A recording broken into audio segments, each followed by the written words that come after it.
Inclusive, aqui em São Paulo, em meio à pressão por engajamento do Tarcísio na campanha do Flávio, aliados se reuniram na capital paulista nesta sexta-feira e quem tem os detalhes é o David de Tarso, que chega ao vivo agora em tempo real. David, o encontro a portas fechadas, mas saiu, parece que a primeira foto, não foi? Do Tarcísio com o Flávio? Saiu a foto do Tarcísio de Freitas com o Flávio Bolsonaro, né? Estiveram juntos, então, no Palácio dos Bandeirantes. E aí, muitas articulações rolando, né, Márcia? Em relação quem será o vice de Tarcísio de Freitas? Flávio Prado, presidente da Assembleia Legislativa de São Paulo, outro nome indicado pelo PL. O Flávio Bolsonaro falou sobre isso e disse que, sim, o Partido Liberal vai ter espaço nessa construção. Agora, qual vai ser esse espaço? Porque o próprio governador de São Paulo disse que tem a intenção de continuar com o atual vice, o Felício Ramute, mas o PL quer essa vaga. Enquanto isso, Gilberto Kassab, que coordena o partido que tem Felício Ramute ali como vice do governador Tarcísio de Freitas, também está articulando a quem o governador de São Paulo, Tarcísio de Freitas, vai ceder. Então a gente vai acompanhar um trecho dessa fala do Flávio Bolsonaro.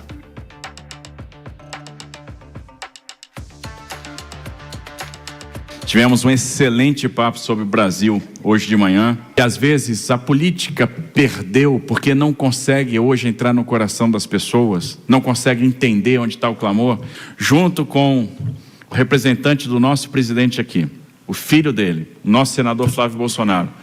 A pessoa que vai fazer a diferença, a pessoa que vai ser capaz de unir a todos num projeto convergente. Um projeto que nos conecte com uma visão de futuro. Um projeto que nos mostre o caminho da responsabilidade fiscal, porque quem não cuida do dinheiro não cuida das pessoas. Um projeto que cuide das próximas gerações. Bom, aí a gente viu o governador de São Paulo, Tarcísio de Freitas, reafirmando, né, esse apoio ao Flávio Bolsonaro, senador que deve então ser, já é um pré-candidato à presidência da República, fazendo novamente esse aceno. E agora sim, nós vamos acompanhar a fala do Flávio Bolsonaro nessa construção, nessas costuras políticas que estão sendo desenvolvidas. E hoje, o pior prefeito da história de São Paulo, Tachad, não pode ver o bolso de alguém que ele já quer taxar. É inacreditável o massacre que ele faz sobre contribuintes, castigando o povo trabalhador com aumento de impostos toda hora. Mais de 37 impostos aumentados ou criados em 3 anos pelo Lula e agora mais um. O cara resolveu taxar aparelhos celulares, por exemplo, aparelhos eletrônicos, dizendo que está protegendo a indústria nacional. Nós temos pouquíssimas fábricas aqui de montagem de smartphone no Brasil, por exemplo, na Zona Franca de Manaus. Para proteger quem? Não é para arrecadar. E o pior, é para arrecadar para gastar mais. Claro que essa fala veio em meio à possibilidade de indicação e até mesmo a concorrência do pleito do ministro da Fazenda, Fernando Haddad. Ele se reuniu ontem com o presidente Lula no Palácio, né? Eles estiveram reunidos ali no jantar, onde Lula tentou convencê-lo de concorrer ao governo do estado de São Paulo, o maior estado do país. O ministro da Fazenda, Fernando Haddad, já demonstrou que não quer, mas pode ceder ao apelo do presidente Lula, né, diante dessa construção para fazer oposição ao Tarcísio de Freitas, que lidera, por enquanto, todas as pesquisas. E até mesmo outros políticos estiveram nessa homenagem ao Valdemar da Costa Neto, presidente do partido, que estiveram ali na Assembleia Legislativa de São Paulo, Guilherme Derrite, até mesmo o Marinho, outras autoridades do PL, também de outros partidos de direita, fazendo essa celebração ao Valdemar. E, claro, essas costuras políticas também sendo desenvolvidas. Também falaram bastante sobre o PL, o projeto de lei antifacção. Guilherme Derrite estava por lá também, relator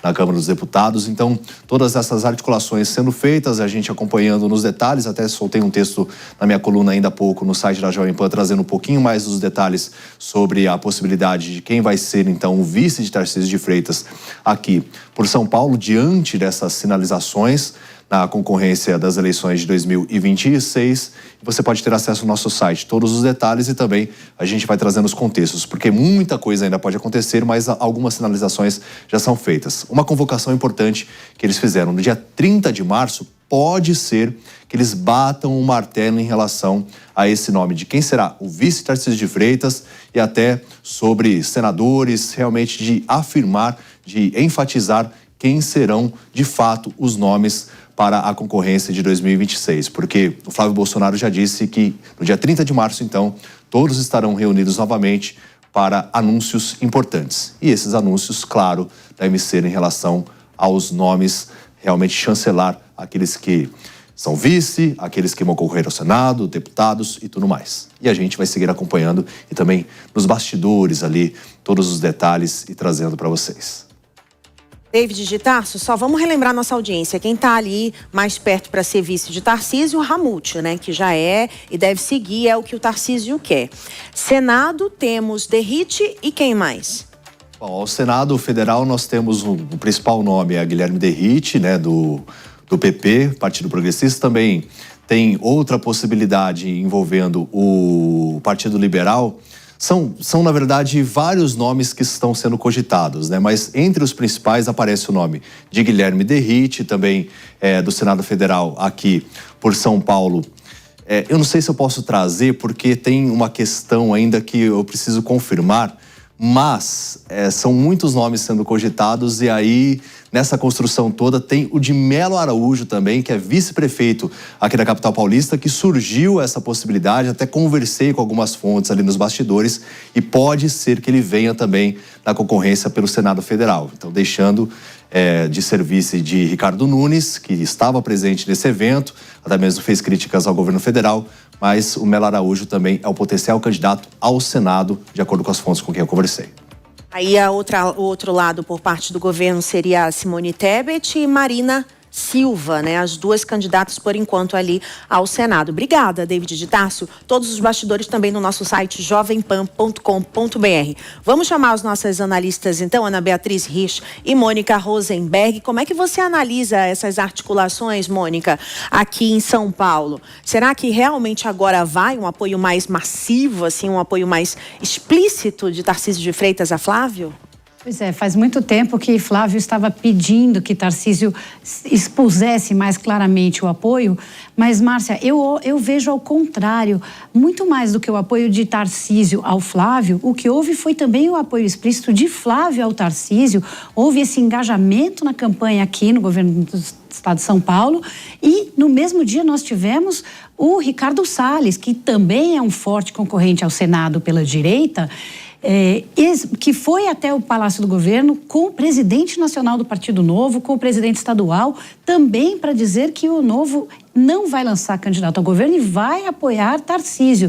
Então, o que eu vejo é Tarcísio principalmente fazendo essa construção, esse reforço da sua candidatura, ele que já era franco favorito para se reeleger, está fazendo uma construção aí robusta de uma candidatura em São Paulo em que realmente o Tachad vai passar vergonha, sim, porque o centro vai se alinhar em torno de Tarcísio e aquele eleitor que não está nem aí para disputa ideológica, que enxerga Tarcísio como alguém que fez um trabalho sério, de estrutura, de combate ao crime, por mais que se excedendo um pouco com o Derrite ao lado dele, mas foi um governador que tem uma aprovação muito grande e aí costurando esses apoios todos, fica cada vez mais difícil pensar em derrubá-lo. Ana Beatriz Rich, a gente também sabia de uma preocupação nos bastidores ali com as vagas do Senado. O Tarcísio não queria perder pelo menos uma dessas vagas aí. Derrite praticamente, né, é o favorito. Mas e do lado de lá, a Tebet e Marina, como é que você avalia? Márcia, eu como boa feminista acho ótimo que tenhamos candidatas mulheres. Isso é muito importante numa questão de representatividade. Acho que são mulheres extremamente capacitadas, mas sei também que a briga é muito dura. Guilherme Derrite, ele está praticamente eleito na minha visão, porque ele fez um trabalho que, embora talvez, como a Mônica coloque, tenha excedido um pouco os limites da atuação contra o crime, acabou sendo bem reconhecido pela população, a população aprova esse trabalho. Então, a gente pode falar que a gente tem a disputa de uma vaga para o Senado aqui no Estado, e aí a gente tem que entender também quem será esse outro candidato da direita. O David trouxe aqui esse bastidor, que existe essa possibilidade que talvez seja o Coronel Melo Araújo, mas a verdade é que a gente ainda não tem certeza.